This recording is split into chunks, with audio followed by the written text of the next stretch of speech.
Galloway's presents Tech Talk at 3 with Gavin Neate from Neatebox. We're thrilled to have you here today to talk to us, Gavin, about your fantastic work that you've done around artificial intelligence and apps and software that can help blind and partially sighted people. And I know that you're going to tell us about what you've been doing in Scotland and how you're branching that out to the rest of the UK. It's really, really exciting stuff. And I've been telling the guys on today's call about the fantastic piece of software app WelcoMe app is and what it can do to help blind and partially sighted people, but also help businesses as well. And it's just great work that you've been doing. But you are the man to talk about it. So I'm going to hand over to you.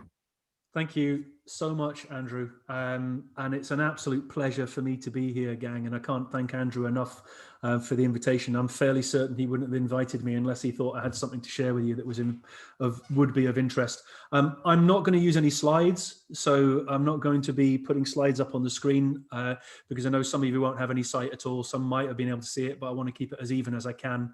And I'm used to presenting, so I'm very happy to describe in ways that I hope will paint a picture for you. It's a massive pleasure for me because although I am the CEO of a technology company, which sounds quite grand, that was not how I got into this line of work. In fact, for 18 years, I was a guide dog mobility instructor. My job was training people how to use guide dogs and use an orientation mobility training. And I loved it. I did it after 10 years in the military as a policeman, as a police dog handler. And then I joined and I was at Forfar Guide Dog School for about 5 years before moving to Edinburgh and helping set up a school in Edinburgh. So then I worked for guide dogs up until 2015. But in 2002, I started getting quite excited about technology. And by 2006, I got really excited by technology because I was learning more and more from my clients when they were turning up to train with their guide dogs. In fact, many of them at that point had started using iPhones. iPhone 2S had come along and it had voiceover capability on it, and everybody's phones were talking to them. And the really cool thing about that was that it was standard on every phone. People didn't have to pay for it.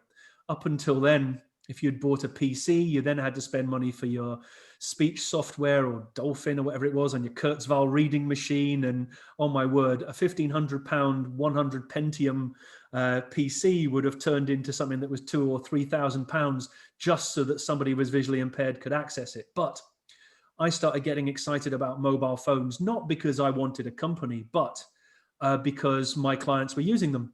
And I just learned more and more. And then in 2007, I started doing tech talks on all of my classes where my clients would teach each other about technology. Because as you know, in this room, there'll be one person who's just new to technology and there'll be somebody who's been using technology since, I don't know, Pac-Man started or whatever it was back in 1982 or 78.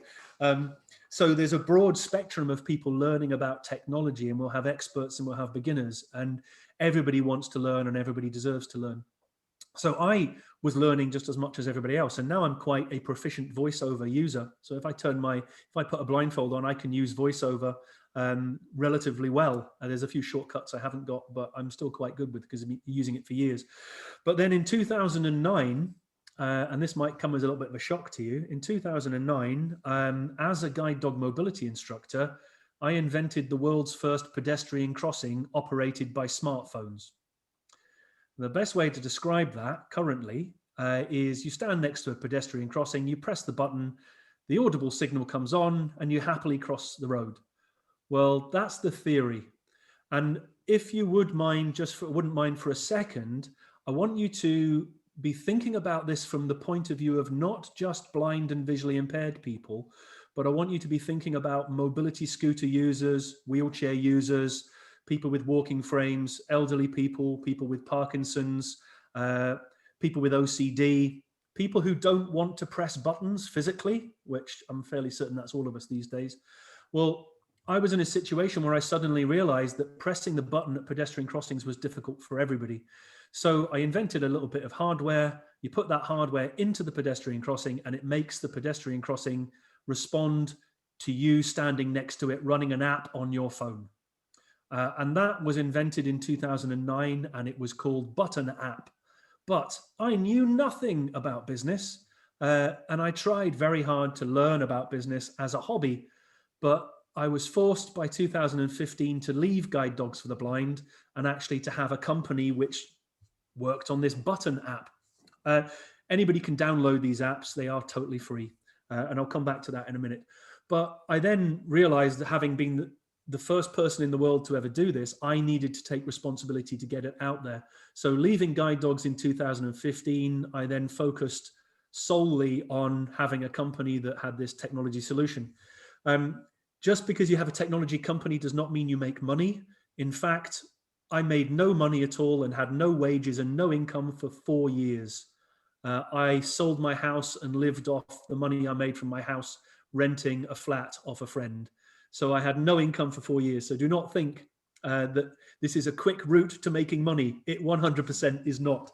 I did it because I believe that there were not solutions out there to help people and the people that I cared about. So you download the app, you stand next to the crossing, your phone automatically presses the button at the crossing. That's Button by Neatebox, which is what you'd find it on if you were looking on the line. But I was then thinking, I wonder how else I could use this technology. And then I thought, well, if I could press the button at a pedestrian crossing, I can press the button at a door. We've all approached those doors. We probably haven't been to this building before. We approach the door and then we have to go looking for that button that opens the disability access door. And it's normally on a wall that's away from the door, or the door opens towards us, or it's not working, or whatever. We have to open a door like everybody else. And that can be quite challenging. And it's certainly challenging for somebody in a wheelchair. And I just thought, well, maybe I could do that. And then I had a little bit of a my brain took a sort of side wobble, and it went, wait a second, what are the other problems that people have when they walk into a building? And I have realized over the years, watching my clients walk into shops, that one of the biggest problems they have is not necessarily the building itself, but how the person inside the building interacted with them. When was the last time you walked into a shop that you hadn't been before and the person introduced themselves, actually told you their name? So you walk into a shop and the person says, hello, my name is Michael. I'm the customer service person here in the bank, the shop, the post office, whatever. It does not happen. In fact, I would love later on when we open it up to questions, I'd love to hear if anybody's actually got that as a routine experience. Everywhere they go, people just say who they are. It's not something that I saw very often. And I just thought, well, if people aren't doing something so simple as saying, hello, my name is Michael, I'm the customer service representative, what other things don't they do? Imagine you have a hearing impairment. Do they make sure there isn't a light source behind you so that you can lip read? Are you a wheelchair user? Do they touch your wheelchair or your mobility aid? Are you somebody who has dyslexia and they just ignore that and hand you a notepad and pen to write things down if you're in a hospital or a health center? And I just thought, the information we give customer service representatives is just not fit for purpose. They do not know how to interact with people. And the only thing we ever say when we get bad service is they need better staff training. Traditional staff training does not work, because if you train somebody how to interact and they don't meet somebody for 6 months, there's a very good chance they've forgotten. If you train somebody, if somebody learns French and then they don't practice French, 5 years later, they don't know French. They might have a couple of ideas, but they're probably not confident enough to go into a shop and say that they want to buy something in French, even though they might have a rough idea. So I just thought, well, wouldn't it be good if I could train people based on my proximity as a disabled person walking towards that shop? What if when I got close to that shop, they got a message to say who was just about to walk through the door and how best to serve them? If you can imagine for a second, you're ordering a taxi or a cab and you're doing it on your phone. And I'm guessing a lot of you are tech users, so you probably have done this or might have done this in the past. When that taxi gets about 5 minutes from your house, you'll get a text message to say your taxi is 5 minutes away. And all I've done is I've used that technology and switched it around. so that as you get close to a building that you want to go to, when you get within 3 minutes of the building, they get a message to say, Gavin is just about to walk through the door. Gavin would like you to know a little bit about dyslexia or stammer or ataxia or acquired brain injury or cerebral palsy or dyslexia or epilepsy or muscular dystrophy or fibromyalgia or visual impairment or hearing impairment. Gavin would like you to know a little bit more, A, so that he doesn't get discriminated against, but B, he doesn't have to spend 5 minutes explaining, no, don't touch my dog. No, don't take my arm, I'll take yours. No, sorry, what did you say your name was? That stuff, if you do it every time you walk into a shop, it just wears you down. Imagine walking into a shop where the person already knew who you were, not only how to interact with you, but also what your shopping list was, if it was a supermarket, also what you wanted to drink and eat in the restaurant, what you were doing in the hospital or the medical center before you got up to the reception, or indeed if you went to a betting office and you wanted to put £10 each way on Dragonfly in the 350 at Chepstow. What if they knew that before you turned up, and just your proximity to the building meant that they could get that information if you wanted them to have it? So in 2018, we launched WelcoMe, which is WELCO capital M small e.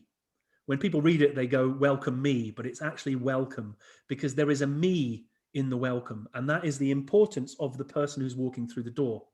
We launched the app and people started using it and businesses started installing it. And now we're installed in 70 venues across the whole of the UK. And we're launching new venues all the time. And when you have the app and you say you're going, you get better customer service.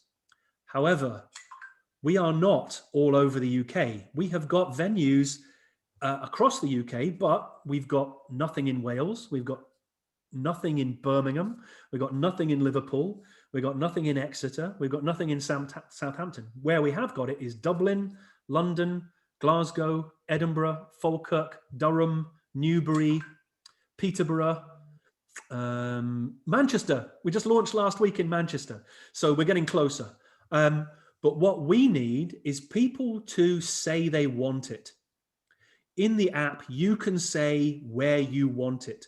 If every person, let's just imagine that IKEA near you in your part of the world didn't have it, and every person in this room had the app on their phone and they requested that IKEA had it, IKEA would install it. Because if you all went into IKEA and just had Swedish meatballs and chips, they would make money from that scenario. But in putting it in, they would be able to deliver better customer service. That is what the system does. The great news is it's paid for by the venue. It is totally free for the user. So you could go to Android Store and Apple Store on iOS, and you can download it totally for free. It's called WelcoMe by Neatebox, and it trains staff on how to interact with you. But the brilliant thing about it, the thing I love about it, is that let's say a person with a long cane walks into a shop using the app. They get better customer service.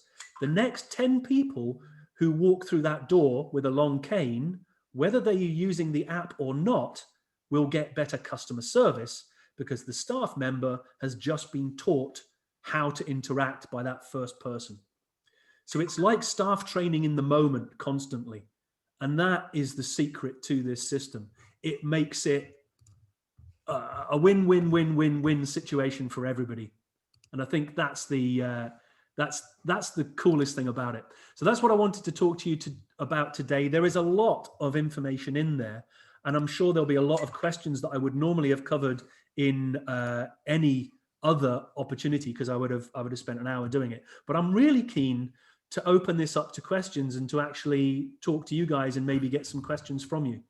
I think you'll definitely get some questions, Gavin. There's no doubt about that.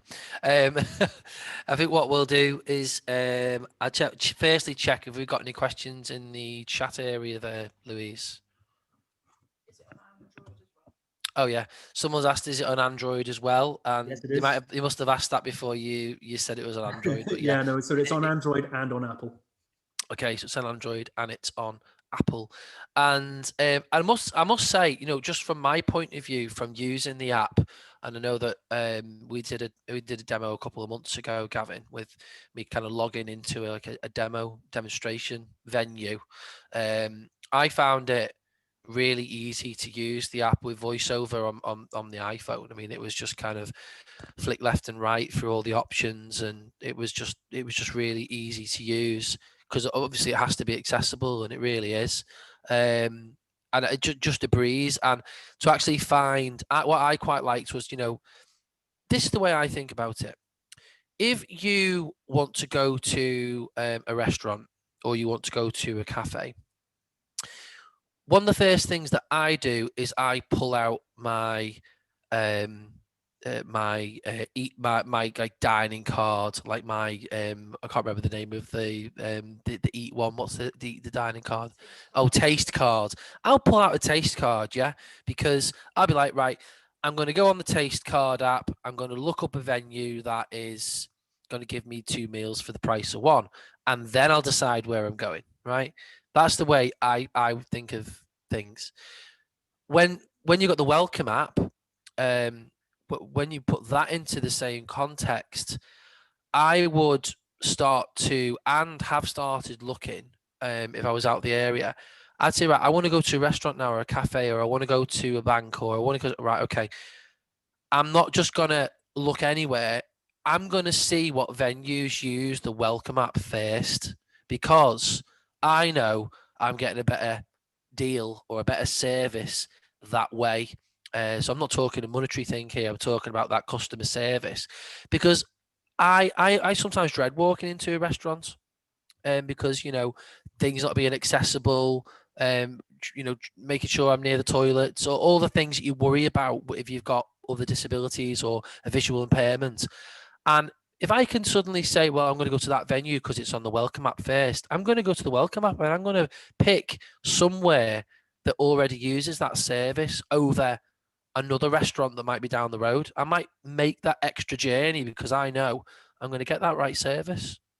But you can also, of course, request where you want it. So if there was a restaurant near you that you thought, oh, they could just do it being a little bit better, you could request it. And if we had 5 people requesting it, well, and they pay £30 a month to have it installed, which is the most they would pay, then, and they have 5 people coming in and spending, I don't know, it might be families or something. They might, let's say each family comes in and spends £100.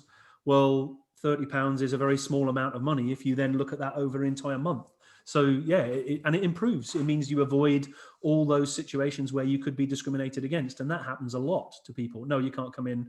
You've got a dog. You can't come in. You've got a wheelchair, or you're a fire hazard. We hear these things happen all the time. Every week, there's another access refusal for a guide dog owner. There was a really good, and this is a great thing as well that I think you showed me. One of the things that we all kind of get a bit eerie about is walking into a bank.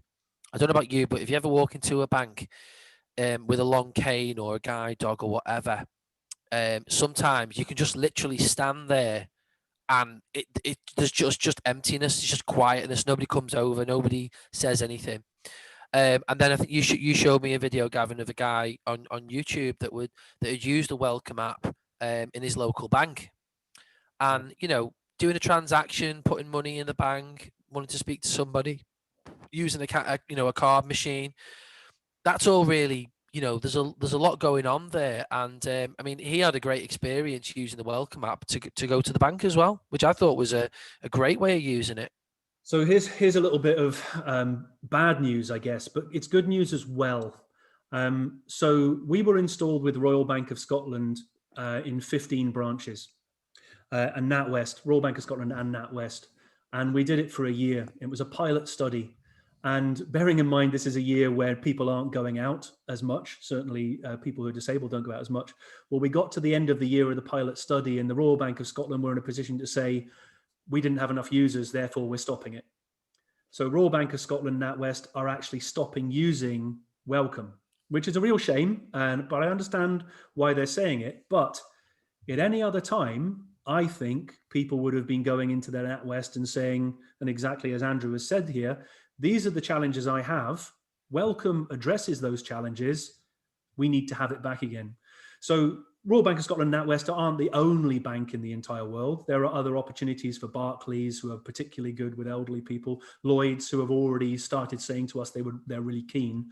But if everybody in this room said they wanted it in their bank, eventually, we multiply that up by 10,000 people, then we now have empowered people who are dictating what they want in society, rather than maybe having to put on signing a petition that goes to an MP that just disappears somewhere. So I want this to be an empowerment tool for people to dictate what they want in the world around them. It's going to be really interesting to see, what the guys on here think. And hey, guys, where do you think you'd like to see the Welcome app be installed? I think that'd be really interesting. So we can open the floodgates and find out. Oh, we got a question first from somebody else. Yes, there was a question, which is, what is the cost of installing hardware into signals with a view to getting local authorities to adopt this routinely? So it costs around about £1,200 per crossing. So it's not, and it takes about 20 minutes to retrofit it into a crossing. So I know some people will be interested in that. So I mean, I'd love to hear from either, but both apps you can download and you can log in with the same login details for each one. So you can have the same username and the same password, because we own both apps. And then you can request venues for the crossing as well. Okay. But obviously, as a group, if you all went, we want to have it in this particular town, in this particular area, then that's when we can get councils involved. But again, it's all about the empowerment of people to make a change that they want to see in the world. Cool. That's really cool. Okay. Brilliant stuff. We'll open. We've asked people to unmute. Only if you want to. We don't normally have to ask them once. They all start unmuting themselves, and if you're on a telephone, you press the star key and number 6. That will unmute you. If you're on a computer, or a tablet or a smartphone, you will get a message come up on your screen to either unmute or stay muted if you prefer to. Okay. So have we got any questions or any observations for Gavin? Yeah. Hey, Tracy. Hiya. Hello there. Thank you for your presentation. It was really interesting. I'm a rehabilitation officer, so it would be quite interesting to have a chat with you at some point or another. Because Gavin's putting a fist in the air though in celebration. That's it. Yeah, absolutely. I see that. So what I was going to ask was, I did actually put it in the chat, but since I was unmuted, I'll ask it in person. The updates, I mean, obviously apps have updates every so often. So I'm presuming, are they automatic, or is it something that you have to kind of go on and install every so often, or what happens? You're muted. Yeah, thank you so much. Nobody's ever heard that before, have they? Yeah, I do presentations all the time. Wouldn't think I'd get it wrong. Anyway, we send out updates all the time, but of course, within the app, you need to allow updates. So it's like with any app, you have to go into settings and you have to say, please allow automatic updates. So that's just in the settings. And obviously within your group, those of you who really understand the tech will be going into the settings and going, right, take updates or whatever. But yeah, we send out automatic updates. It means if you have got your updates turned off, you have to go in every now and again and then update it. But it shouldn't stop it from working. It should continue to work. All right. Okay. Thank you. Excellent. Okay. Can I ask a question? Yeah. Yeah. Yeah. Who's that speaking? It's Who is it? It's David, you nutcase. Go for it. Yeah. One thing we'd like to ask you about is, I used to be a Mr. Shopper. Oh, well. Okay, for the disabled people. And I was asked to go into, to ask them if they've got, to see if they would actually offer me a Braille menu. Okay. Yeah. Now, I wasn't, I could hear someone laughing. I didn't have a guide dog at the time. I am an ex-guide dog user. Yeah. I went in with McCain, and they offered me a Braille menu. But prior to that, they didn't offer me a Braille menu. After that, they didn't offer me a Braille menu. Now, is it something that yeah, I mean, it's a brilliant idea, you know, and I really, really hope it takes off because I think it's tremendous. But do you think the staff in the shops are going to get a little bit, what's the word I'm looking for? Stressed? Sorry? Stressed? No, not stressed, no. But, you know, they're going to get a little bit cheesed off and keep asking questions. You know what I mean? I'm probably not putting it in the right way. No, I think I get your point. In society, we are all equal, but Yeah, of course we are. But we're not. Supposedly. Because when you go into a shop and you have to ask for something that brings you up to a level as much as possible as anybody else gets for nothing, if they see that as being something that would make them go, ugh, that's on them. Because you as a consumer, your £10 note is exactly the same value as anybody else's, Of course, and you deserve totally to be agree with you. treated the same. Yeah. Where I see this being fantastic in the future is when an organization, and we've already found this with the ones that we're working with, when they're really good at using it, it actually makes their lives easier. So That's good. instead of you coming in, taking a seat and asking for a Braille menu, you'll walk in, take a seat or be shown to a seat, and somebody will bring it to you without even you mentioning it. And they'll also, when they arrive at your table, say, hello, I'm Matthew. I've got your Braille menu for you here. Can I recommend the whatever? And they would already know that. With the app, they might already know that you want a particular seat by the window because of lighting. In the future, we hope, well, even now, you can put in a text message within the app. You could have already ordered your food before you walk through the door. Right. So you could have been checking out online. In the future, I'm wanting to come to a stage where you've already paid for it before you walk through the door, if you want to, because it's all possible when you use technology to do these sorts of things. At the end of the day, though, and I'll stress this, the technology is not there to get in the way. In fact, with both Button and Welcome, the technology stays in your pocket the whole time. The problem we had was that humans didn't interact with humans and the technology got in the way. What I want this technology to do is to improve the relationship between two people. Yeah, it'd be lovely. Yeah, lovely idea. Great Thank question. you. Thank you for that. Thank you for that. Are you actually able to keep the phone in your pocket once you've actually done what you need to do on the app before you get to the shop, or even before you leave the house, presumably? The phone then stays in the pocket and That's it. Yeah, you're totally correct. As long as you've set up the visit, then the phone just stays in your pocket. The notification that they get is purely based on a geofence. So a bit like the taxi driver doesn't write a message saying they're 3 minutes from your house. Yeah. It's just their car being 3 minutes from your house that triggers that notification. So no, the phone stays in your phone that triggers it then. Exactly, your phone triggers it. That said, if you turn up at a building and somebody doesn't come to greet you, there is a manual arrival button on the phone as well that you can take your phone out and you can press the manual arrival button, and that sends them a reminder that you're there.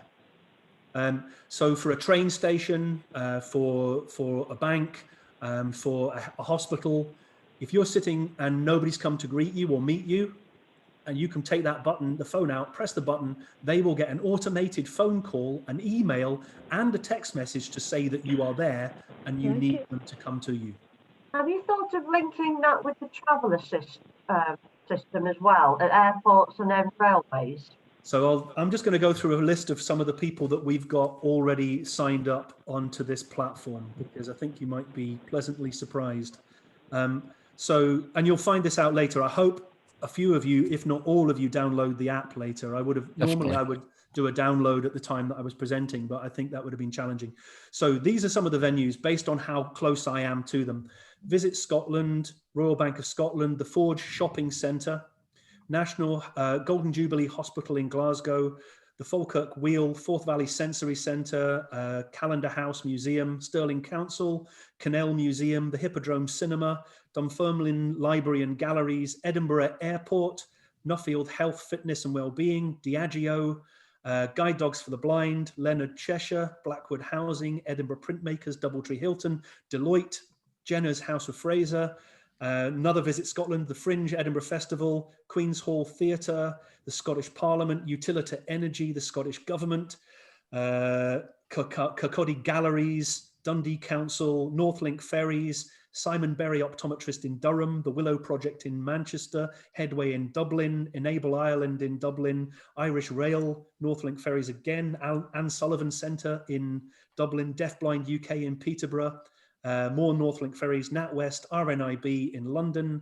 Support for Sight in Essex, I think it is, Atos in London, Coutts Bank in London, and that's us just now. Right. So, I mean, that might be an idea to get in touch with the rail companies, you know, that actually deal with the travel assist, and also airport. Yeah, brilliant. Okay, so David pointed out a very good point there. He said, "I hope it comes to us." That's not the way this works. This works by you telling us you want it. How do we do that? If you go into the app, once you've downloaded the app, you can go to the help setting or the settings. It'll be help or settings. When you press that, at the very top of the list, it says request new venue.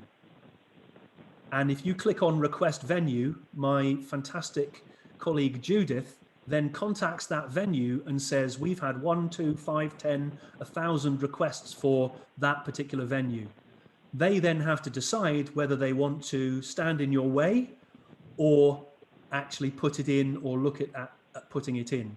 Now, this is a visual impairment group, but can you imagine if you spoke to a hearing impairment group and a cerebral palsy group and you said, guys, we all want, I don't know, we all want the local cinema to install this because we will all get better service. Well, you try telling me that 500 people saying that they would go to that cinema and spend money on popcorn and Coca-Cola isn't going to make somebody put in something that's going to cost them £30 a month. Does the request venue work for the signals as well, traffic lights? It does, but you would do that through Button. I think you could, if you do that through the Button app. So you've got Button by Neatebox. That's BUTTON space by BY space Neatebox. And this is the interesting one, NEATEBOX.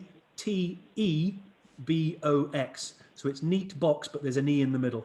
So Neatbox with an E. If you download Andrew, you could put that on the mailing list, would you? I will. I certainly will. Yeah. Sorry, go on.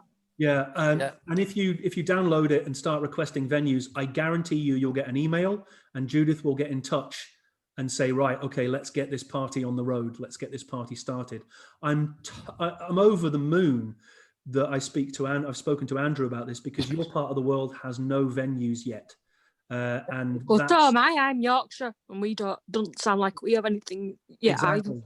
Exactly. So, but I'm just wondering. I mean, I'm going to throw it out there. Has anybody on the group, got any ideas of where they would want, the Welcome app to be available in? Anybody got any ideas?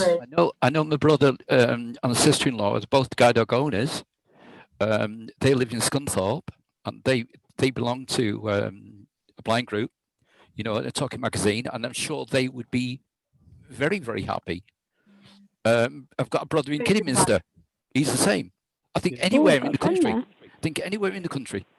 Would benefit. Surgeries and hospitals. Yeah. Especially for Preston. GP practice. Yeah. GP. Oh yeah. We can install this, guys. Any other provision of service. Yeah, they all need help. We can install it in 48 hours. Wow. What was that, Andrea? I think all the post office should have it. The post office. Yeah. Post office is the post office. Yeah. Yeah. I know we've not got a bank. I live in Copper, so we've not got a bank. We did have, but so I do all my work at the local post office. Yeah. Post office is a great idea. Cinema's definitely for us. Cinema. It's definitely for us, because the amount of nonsense I've had trying to sort things out in there, you won't believe, especially View. Theatres are another one. That's another good one. Theatres. Yeah. But sorting offices as well. Yep. Yeah. How many of us go there and we're in the same situation? They're stuck behind behind the glass. You're stood there. I tell you who's You particularly. don't even know there's anybody there. Actually go to a sorting office. I arrange for a redelivery because mine's nowhere near me. Yeah. We were talking to the post office about this because they have a problem because they turn up at somebody's house. We were actually talking about being able to use it that way around. We can't yet, but somebody's at your door. You don't know who it is, but the app could potentially be used to let you know who's at the door. That'd be good. That'd be good. That'd be good for taxis, because I tell you that they're there, but you still need a pair of eyes to take you from the door to get to them, because they don't get out and come and get you. Yeah. They might if you actually ask when you ring for the taxi. The door, you ask them to do it in the door. It's like talking to a brick wall. Yeah. He says they're doing it. I tell you what, as well. I tell you, who's been very quiet so far is David Evans. He has. Well, I have thought of something. Well, I'm always quiet. No, there is something David, your nose has grown. But it's not that restaurant or cafe specific, but I would certainly like to see this app being used eventually to make. There's a lot of cafes and restaurants where you've got to take your own tray to the table. You go to the counter, you tell them what you want, you put it on a tray, and you're expected to walk from the till, aren't you, to an empty table with the risk of filling it all in an unfamiliar They'd only do place. that once. I've done that. If you've got a guide dog, you can put it on its head. Guide dog will probably still self. I was gonna say I've been there, done that, and worn all of it on my t-shirt. The whole lot. It's happened to you as well. I've got to admit, I mean, it's not happened to me, touch wood. Every time I've been to a counter, they've asked me, or I've asked them if they could take it to the counter for me, and 9 times out of 10 they've done it. Yeah. It's brilliant, I think. We're wanting 10 out of 10 times. I mean, if a cafe or restaurant asks, would you like me to take it to the table? I mean, I've been into Sainsbury's cafe, is the last example I can think of. Would you like me to take it to your table for you? And I said, yes, please. Or when I've been to the Weatherspoon, and I said, well, can you bring it round to the table, please? They've done it, but I mean, there are places that just don't, they just don't think. Yeah. They need help. They need help. They need a little bit of help. The places that I think that obviously the health centres are massive for me, but I see a future where somebody's trying to get back into employment. They turn up at the job centre and they're met by a security guard who this person's maybe got Parkinson's or cerebral palsy or ataxia, and they might look like they're a bit wobbly. They might look a bit drunk, and the security guard acts as if they're drunk. They don't go, hi, Matthew, I understand your condition. And then they wouldn't say that, but they would, then that person could come in, and that would work for anywhere. So can you give an outline on the app of what kind of help you do need? Yes, you can put in a personal message. So, and I hope that at some point in the future, Andrew will be able to do one-on-ones or to actually explain how the app works, because I haven't had a chance to do that. But I think as a group, there'll be some people who download it and then see exactly how to use it, and other people and then you can all help each other learn. But once you've downloaded it and you've got your own profile, what I would recommend is planning a visit to the WelcoMe demo venue. There's a venue on there called the WelcoMe demo venue. And when you go through that entire process, you'll see exactly what you do and how the information that you hand across. And you can write in a message as to what you want to do. So for instance, it might be, when I arrive, I want a flat white coffee and a Danish pastry. I'm going to take a seat by the window. Please, could you bring it across to me? I'll happily pay for it later. That might be the message you put in. It might be, I'm a little bit deaf on my left-hand side. Please talk to me on my right-hand side today. It might be. I would love that, because I get that all the time, because I only have one proper working in. That sometimes the God's other drives me cuckoo. Exactly. So you can put you get a little chance to put information about what you would like when you get there. But the way the app is set up means that they get the basic information. The basic information, which, I mean, teaching you guys to suck eggs, always introduce yourself.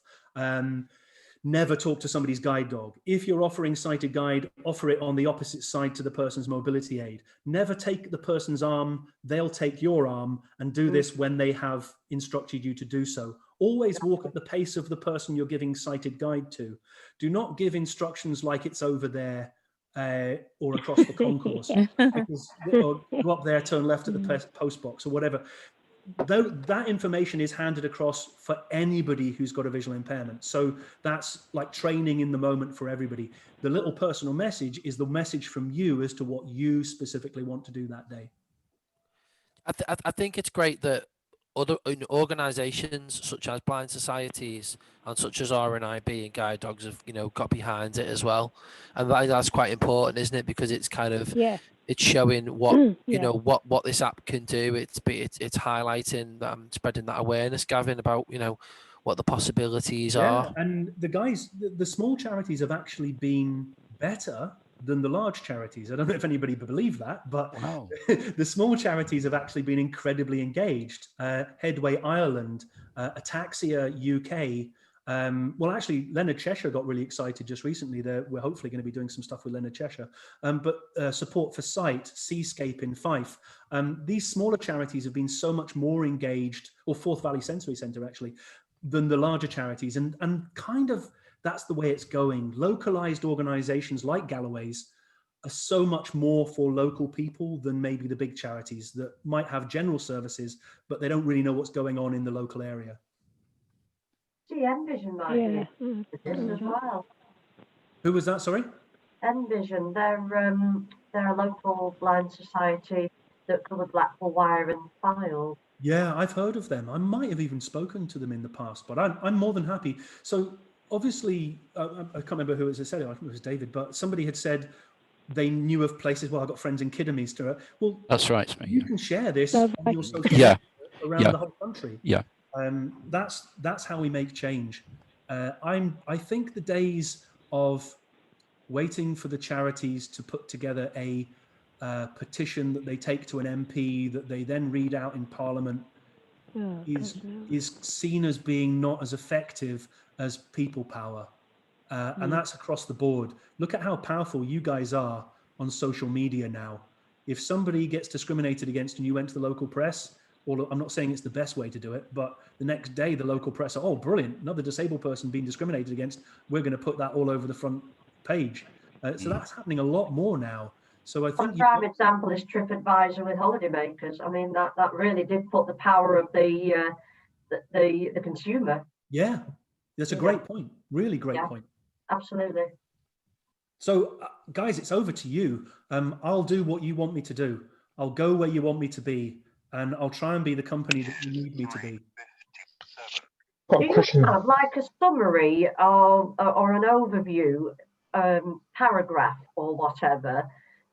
Because if you do, you could maybe send Andrew or myself an email with it, because then what I can do is I can forward that, because I chair a low vision action group as well.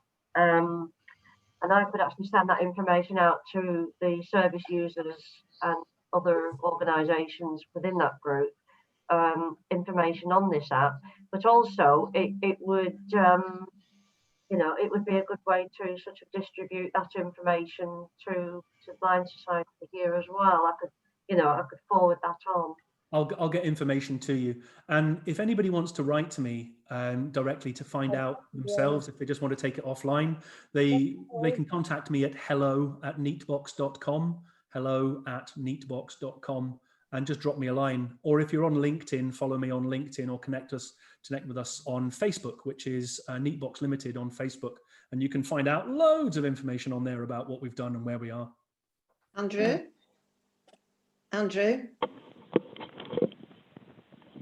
I think he's muted himself. Somebody tell Andrew he's on mute. Would it be an idea for Galloway's Broomy Sunshine Cafe to have this service? No. Yeah. Come on, Andrew, on mute. Oh, I've unmuted myself. What were you doing? What were you up to then? He was having a brew.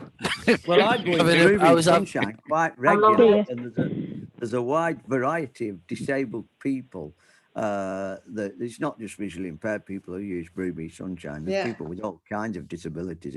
It'd probably be a good option to go in there. Why? I realise you are a company. Are you selling disability awareness training as well to the companies who want your service, i.e., to help disabled people? So when you go into a company to install the stuff, do you also sell disability awareness training as well, Yeah, in addition to the other things you do? It's a super question, David. We don't. What we consider ourselves to be is an aid memoir to disability awareness training. So let's say Galloway's does disability awareness training. What we would do if we went into a company that was nearby Galloway's, we would say, we can give you an aid memoir, but we recommend you get the experts in to carry out some face-to-face training, specialist training. Now, a lot of organizations, if you can imagine for a second that a local Tesco's branch might do that, well, they might end up having to pay for 16 different charities. So I always think it's really good if you get a charity that can do all disabilities under one roof, because otherwise it's very hard. Otherwise you get an organization that says, yeah, we've all had training in disability and they just know about autism. They don't know anything about visual impairment. So it's really good, but we don't do the training. We recommend other organizations to do that. Yeah, fair enough. Because I was just wondering, you see, you're not a charity, you're a company. So you make your money by selling the app or the part that makes the app work. Selling the platform. Yeah, people subscribe to the so yeah, because I would think it's from a business point of view, they're probably going to want to know, well, how's this going to make me money? Yeah, well, getting more people through the door. Companies will pay you for want it. to get money back, don't you? You know. Yeah. Incidentally, charities, we only charge £1 a month. Oh, wow. So if you've got a charity, or if you're a charity and you want it installed in your charity or social enterprise, well, charities more than social enterprises, we can do it for £1 a month. And it's just because it's a great place for people to practice where they feel comfortable. Yeah, it's a great idea. So you could use. No, that's an idea that it can be paid monthly. What about if you're a charity that you use a particular hospital that's connected with that charity? Do the hospital still? Yeah, the hospital full price. But the truth is, we are providing a service to the hospital where they get to give better service, and they're more than happy to pay for that. And you're talking a very small amount of money out of a yearly budget. Yeah. Make sure that your reception staff and your volunteer staff, maybe on the door, all know about disability and how to interact with people. So we installed it with Golden Jubilee Hospital, which is a brand new eye clinic opening up here in Glasgow, but we're just about to launch with Ninewells Hospital in Dundee as well. So hospitals and health centres is a big one for us. We can get into because we have a charity for my condition. It's at Birmingham. I think it's the Alexander one. It's the big newer one. Okay. And it'd be good if it was there, because especially when you go, like where we are at Rare Diseases, they're pretty good, but you go around other sides where the scans are and they're a bit of a flipping nightmare. Yeah, this can be really challenging when it comes to hospitals, because the reception staff, they've got a lot of people coming through the door, and they're not healthcare professionals, they are receptionists. They'll pick up some stuff, but they don't necessarily know those little top tips.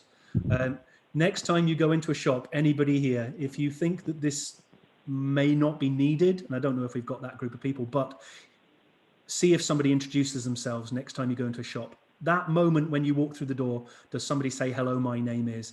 If they don't, we know that this is needed.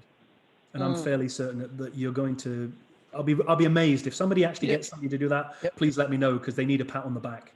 I just want to reiterate that Gavin, as Gavin says, Gavin is not a salesman. Oh, no, of course not. But just to the whole group, Gavin's not a salesman, and if you want to see the WelcoMe app in more venues, it's actually down to us, not Gavin. Yeah.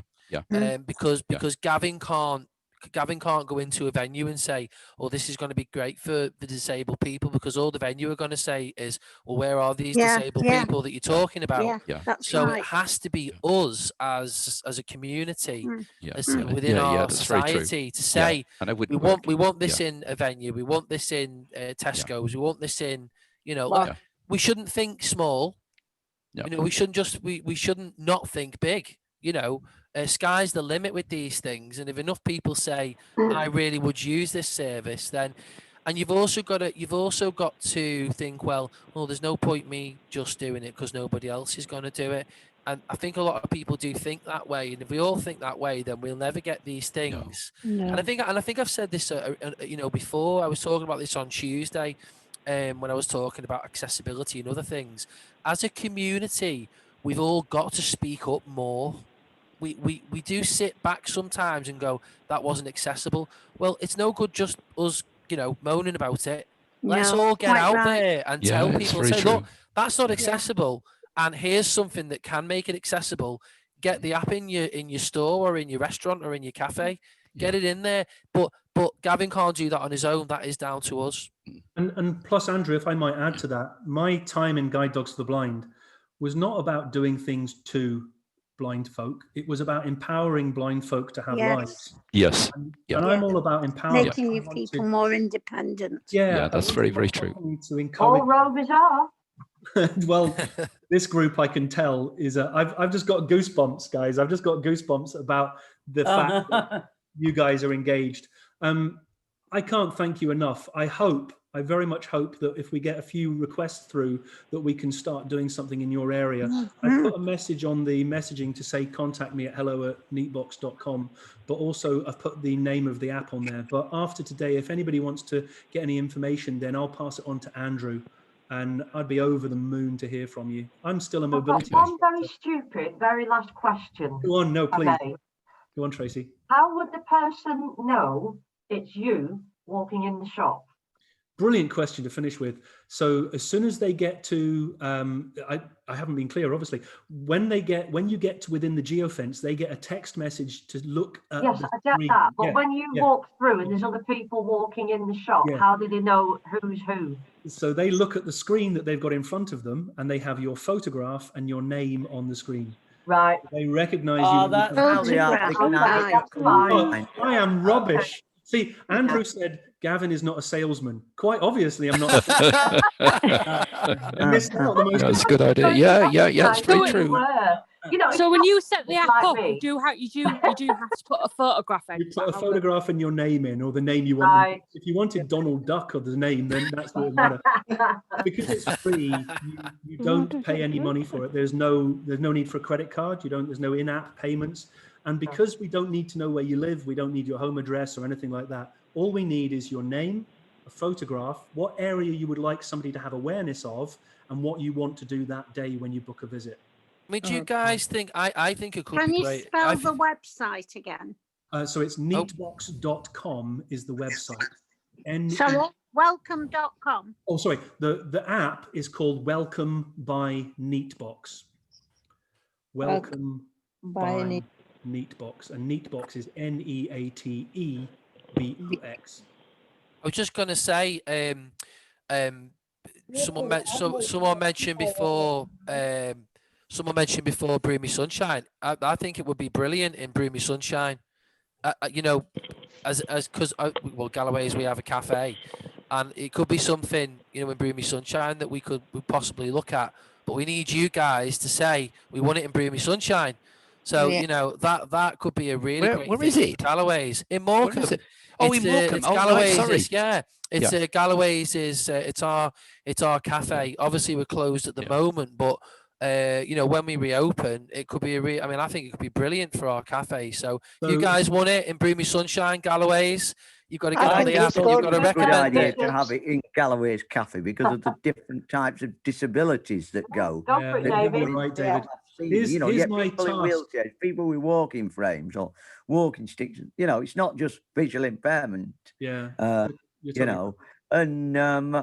I think of it, your description for deaf and blind when you're telling shopkeepers or on that side of your service, does it explain that not all deaf and blind people are stone deaf and completely blind? Yeah, it You does. know, because, like, I mean, I've got some sight and I have got some hearing. It's just, you know, it's Yeah. not as if I'm profoundly deaf or totally blind. So all of our descriptions were taken from the charities that represent the people. So for visual impairment, it's taken from RNIB. We asked RNIB, they gave us an overview and top tips. For guide dogs, it came from Guide Dogs. For ataxia, it came from ataxia.co.uk. Yeah. So all of the overviews and the top tips are the things that people need as per what the charity has said that they need. Right. I totally get it. Here's my task, and I'm going to set you a task, if anybody's up for it, is to download the app and to set up a visit to the WelcoMe demo venue and to request, what was it, Bring Me Sunshine, I think you called it? Brew Me Sunshine, yeah. Brew Me Sunshine. If you want it in there, that's you know, if you think it'd be useful in our cafe, I mean, I think it would be. Yeah, put it down. Okay, and here's my gift to you guys. The first person to do all of those things who actually has a visual impairment will get a £20 Amazon voucher from me. Andrew's there for Hang on a second. Hang on. No, I'm not counted. It doesn't count for me. I can't. I can't do it. To arrange a visit to the demo venue, WelcoMe demo venue, and request more the Bring Me Sunshine. I'll sort out a £20 Amazon voucher with Andrew. Can you share it? That's very good. Maybe I am a salesman. No, well, it's all free. So yeah, there we go, guys. I live in Preston, so you know you live in Preston. I've got to say, you know, in a world where, you know, we need people to think outside the box and think dynamically and be innovative. This has got to be one of the most innovative things I've come across, you know, for a long time. Definitely. And you know, as a community, Gavin, we absolutely, you know, wish you the best of luck with this venture and that it spreads far and wide, because you know, you've got the passion. You clearly are passionate about what you do, and you can't buy that. You can't. Not everyone has got that. You've got that, and you've created this fantastic idea. But now you need our support, and that's, you know, that's what we need to do for Gavin, is to support this type of venture, because this is here to support us, you know, directly. So yes. I think it's absolutely brilliant, and I thank you for joining us today, Gavin. It's been great. Andrew, it's an absolute pleasure. Thank you, Gavin. Thank you very much. Thank you, Gavin. It's been good. This is a picture. I've just held up a picture on the back of a book. And it's a picture of me as a guide dog mobility instructor. So if I'm successful at this, I can go back to being a dog trainer, guys. So let's see where we get to. Let's hope so. Let's hope you do very, very well. Thank you for all your amazing questions. If I haven't answered them, please get hold of Andrew and I'll get back to you. I promise you. Will. Cheers, Gavin. Bye-bye, Gavin. Bye-bye. Bye, Gavin. Bye, Gavin.